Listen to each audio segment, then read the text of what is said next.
O que eu queria entender, e eu vou passar para a Adriles, a gente precisa trabalhar um pouco com uma dinâmica mais estoica.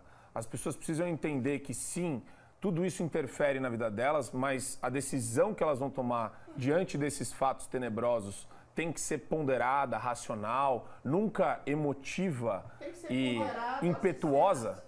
Veja bem, respondendo ao Marco Antônio, eu acho que a gente pode até ter uma atitude cristã, para além da estoica, porque eu acho que o cristianismo, o problema do estoicismo é exatamente, o estoicismo é aguentar as cacetadas da vida de maneira ponderada, organizada e racional, mas não se basta. Pelo menos o cristianismo traz um princípio de transcendência, ou seja, o princípio da realização aqui na Terra, por exemplo, Cristo crucificado, torturado, massacrado, censurado também, que ele não podia dizer que ele era o Filho de Deus, e senão ele era chibatado, ou seja, ele é um princípio de realização para além do prazer pessoal. O homem lá, massacrado, torturado, crucificado, ele tinha o sentido de vida absoluto, porque ele sabia que estava salvando a humanidade. Nós, que somos bem menores que Cristo, por óbvio, a gente pode lutar permanentemente contra um estado de coisas, e aí de maneira estoica também, racionalmente. E o que é? Fazer com que as pessoas percebam que elas estão dando a liberdade delas de graça em nome de uma falsa segurança que é a promessa de toda ditadura implantada em nome da história. Quer seja na pandemia, no isolamento social, quer seja no medo que as pessoas têm de estabelecer algum tipo de crime dentro da rede social, que é a praça do homem comum, onde ele pode dizer livremente o que ele pensa e apoiar e endossar o pensamento que é consonante com o dele e quer ser tolhido.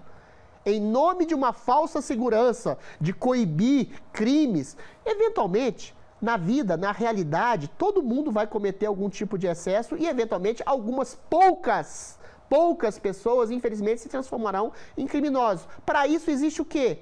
O Código Penal, quer seja brasileiro, quer seja ocidental como um todo, que prevê o que é crime. O que é crime numa rede social? É você dizer que, sei lá, o TSE agiu como ator político? É você criticar o ministro do STF? É você criticar um presidente da República? É você criticar uma situação em que um ladrão condenado em 3 instâncias por 2 dezenas de juízes voltou na presidência por questúnculas jurídicas suspeitas?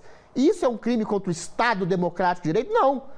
Isso é exatamente o pressuposto da liberdade de expressão que constitui uma democracia real e princípio esse que estão tentando solapar nas redes sociais, criminalizando todo e qualquer tipo de opinião que pode até ser mais agressiva, mais leviana, mais incisiva, como disse o próprio Alexandre de Moraes. Quando você entra numa vida pública, ou mesmo quando você critica um homem público, uma pessoa pública, você pode incorrer numa leviandade, numa agressividade, num caráter ofensivo maior. Por quê? Porque a liberdade de expressão, ela deve sobrar. Se você tira essa sobra da liberdade de expressão, você tolhe qualquer tipo de discurso. E é isso que eles querem fazer com essa PL das fake news. O que é fake news? Discute-se o que é verdade e mentira desde antes de Platão. Aí você quer estabelecer um Ministério da Verdade do Executivo brasileiro, de um governo que tem um presidente que é um mitômano assumido, que já falou claramente, que falava que mentia em nome de maneira de números, por exemplo, de criança de rua, por fins políticos. E você quer tolher qualquer pessoa de criticar esse governo, de criticar o judiciário, de criticar o legislativo, de criticar qualquer coisa, ainda que de maneira agressiva. Então, Adriles, ou seja, é esse o princípio de realização em contraponto a uma tentativa de ditadura do bem que está tentando se impor nas redes sociais e contra a liberdade e a garantia das liberdades individuais e direitos constitucionais de todo indivíduo.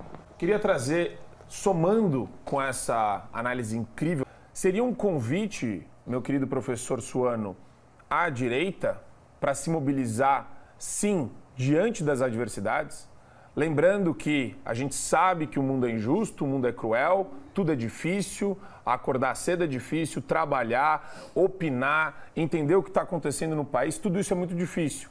Mas é dentro dessas adversidades que existe a possibilidade do florescimento de uma série de organizações de direita, de empresas que tragam princípios conservadores, a busca pela verdade, tentam acabar com esse relativismo e com essa insanidade dos justiceiros sociais que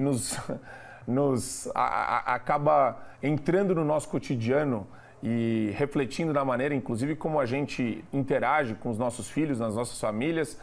Seria isso um convite a crescer dentro da diversidade? A resistência. Marco, é fantástico. Fantástica a questão que você trouxe por uma razão simples. Qual é o grande problema que a direita tem? A direita, ela age atomizada.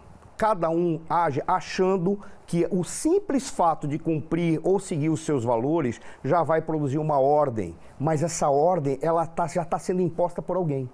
Esse é o grande problema. Eu, por exemplo, quando eu digo que eu sou cristão... Ele é coletivo, é o contrário. Eles são coletivos, então eles agem. Mas a gente acredita em basta seguir as leis e trabalhar. Por qual razão a gente não vê manifestação da direita na rua? Porque a direita está trabalhando.